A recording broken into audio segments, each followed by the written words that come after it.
In this video, we will use visual algebra strategies to solve word problems. We'll start with strip diagrams and then compare to the traditional algebra. Here's our problem. There are 73 second grade students who attend Pleasant Elementary School and 3 second grade teachers, Mr. Brown, Ms. Garcia, and Ms. Smith. Ms. Garcia has 3 fewer students than Ms. Smith. Mr. Brown has 1 more student than Ms. Smith. How many students are in each teacher's class? Well, we have 3 teachers that we're looking at, so we'll have 3 strip diagrams.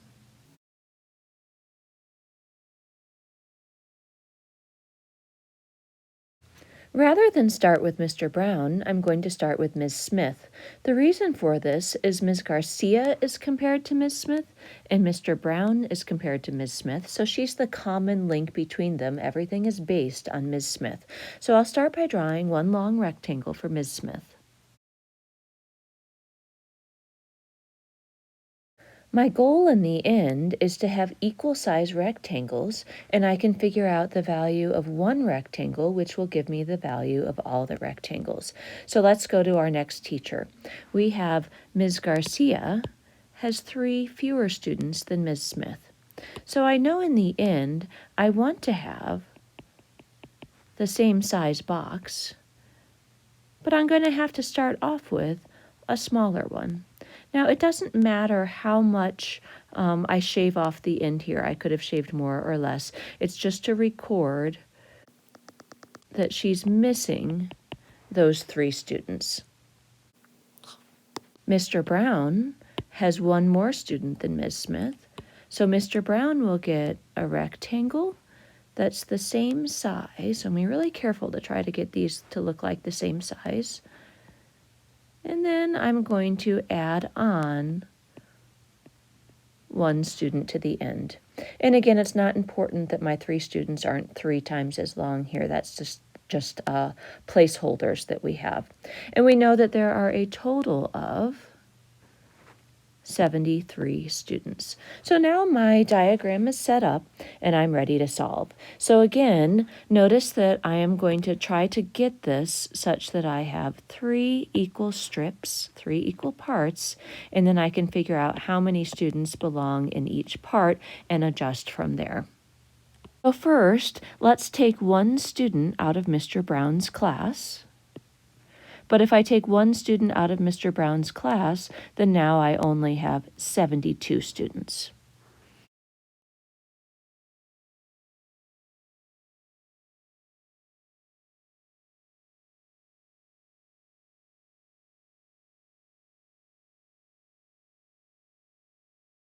Next, I need to adjust Miss Garcia's. So I am going to add 3 students to her class.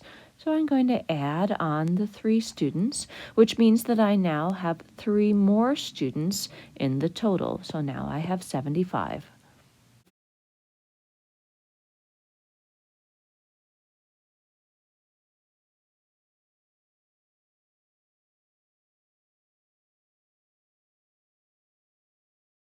Now you can see that I've adjusted the classes such that all the classes are the same size, which is represented by 3 equally sized parts. If there are 75 total students distributed across 3 classes, then I need to divide.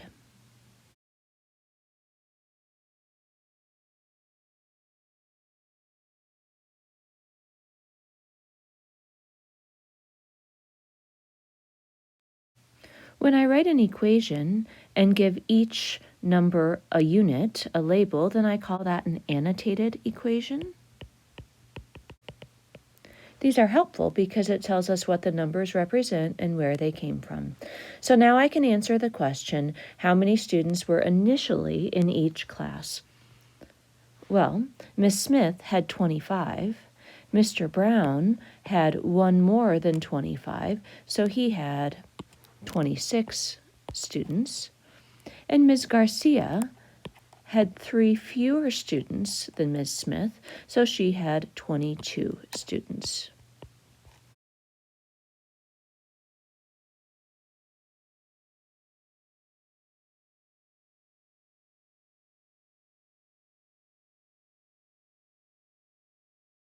It's helpful to write out the answer and not just rely on the diagram. We can double check in the end and add up and make sure that there were 73 original students. So 25 plus 26 is 51, plus 22 is 73, so we're good. All right, now let's do this using traditional algebra and see how it relates.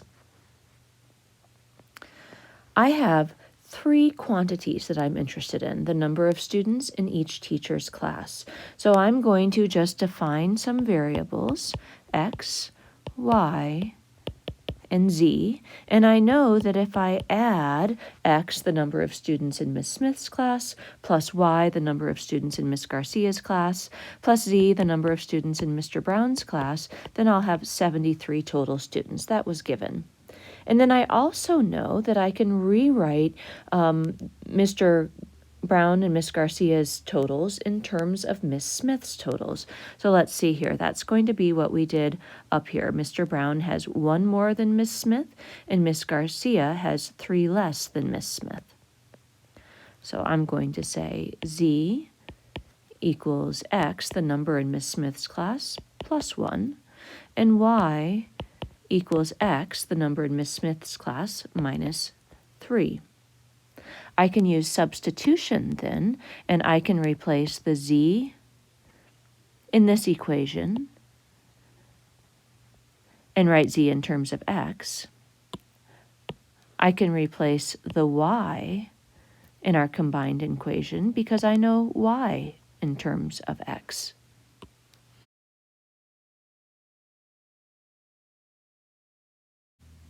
Then I can group like terms. I can put all of the constants on the right. So I'm going to subtract 1 from each side. This corresponds to when we removed the one extra student from Mr. Brown and reduced the total by 1.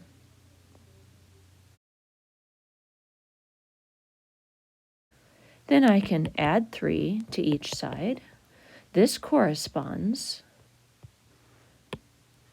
to when we magically added 3 to Miss Garcia's class in order to make it the same size as the other classes, and we adjusted our total by adding 3 as well.